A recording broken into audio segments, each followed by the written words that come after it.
అందరికీ ఆదర్శంగా ఉండాల్సిన పోలీసులు అడ్డదారులు దొక్కుతున్నారు. కొంతమంది పోలీసులు వ్యవహరిస్తున్న తీరు మొత్తం ఆ శాఖ పరువు ప్రతిష్టలను రోడ్డున పడేస్తోంది.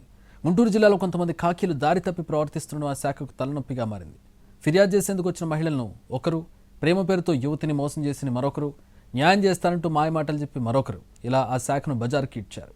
దశాబ్ద కాలం క్రితం గుంటూరు జిల్లా పొన్నూరులో ఎస్ఐ రంగనాథ్ గౌడ్ ప్రేమ పేరుతో యువతి రజియా సుల్తానాను మోసం చేయడం, దీనిపై ఆమె ఏడాది పాటు పోరాట చేయడం తెలుగు రాష్ట్రాల్లో అప్పట్లో సంచలనంగా మారింది. ఉమ్మడి గుంటూరు జిల్లాలో ఇలా మహిళల వ్యవహారంలో తరచూ పోలీసు ఆరోపణలు ఎదుర్కోవడం, తర్వాత ఉన్నతాధికారులు చర్యలు తీసుకోవడం కంటిన్యూ అవుతూనే ఉంది.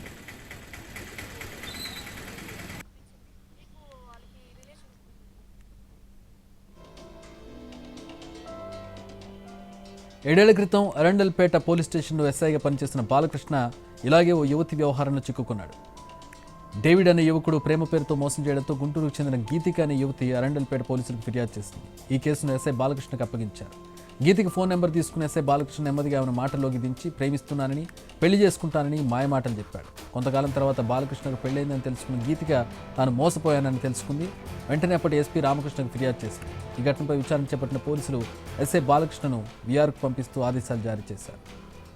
ఉప్పాళ్లలో ఎస్ఐగా పనిచేసిన జగదీష్ కూడా ఇలాంటి వివాదంలోనే చిక్కుకున్నాడు. ఓ వివాహితతో పరిచయం పెంచుకోవడమే కాకుండా ఏకంగా సహజీవనం మొదలుపెట్టాడు. పెళ్లి చేసుకుంటానని చెప్పి మోసం చేయడంతో మహిళ ఉన్నతాధికారులకు ఫిర్యాదు చేసింది. దీంతో ఎస్ఐ జగదీష్పై సస్పెన్షన్ వేటేశారు.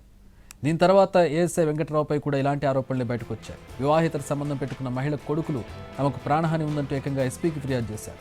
తమ ఆస్తి కాజేసేందుకు ఏఎస్ఐ వెంకట్రావు ప్రయత్నించాడని ఆరోపించారు. ఈ కేసులో కూడా వెంకట్రావు పాత్ర ఉందని తేలడంతో శాఖాపరమైన చర్యలు తీసుకున్నారు. ఇక తాజాగా ప్రేమ పేరుతో మోసం చేసిన ఎస్ఐ రవితేజకు కోర్టు 10 ఏళ్లు శిక్ష విధించింది. నగరంపాలెంలో రవితేజ ఎస్ఐగా పనిచేస్తున్న సమయంలో నర్సుగా పనిచేస్తున్న యువతిని ప్రేమ పేరుతో మోసం చేశాడు. దీంతో యువతి ఫిర్యాదు చేసింది. ఎస్ఐ రవితేజపై కేసు నమోదైంది. కేసు విచారించిన గుంటూరు కోర్టు ఎస్ఐ రవితేజ మోసం చేసిన విషయం నిజమేనని తేల్చి శిక్ష విధించింది. అంతేకాదు మరికొంతమంది పోలీసులు తమ అధికారాన్ని అడ్డం పెట్టుకుని ఆర్థిక నేరాలకు కూడా పాల్పడుతున్నారు. మహిళలతో వివాహితర సంబంధాలు పెట్టుకోవడంతో పాటు సహజీవనం చేసిన ఘటనలు కూడా బయటకు వస్తున్నాయి. సీఐగా పనిచేసిన శేషారావు, బత్తుల శ్రీనివాసరావులపై కూడా ఆర్థిక వ్యవహారాల విషయంలో ఆరోపణలు రావడంతో కేసులు నమోదయ్యాయి.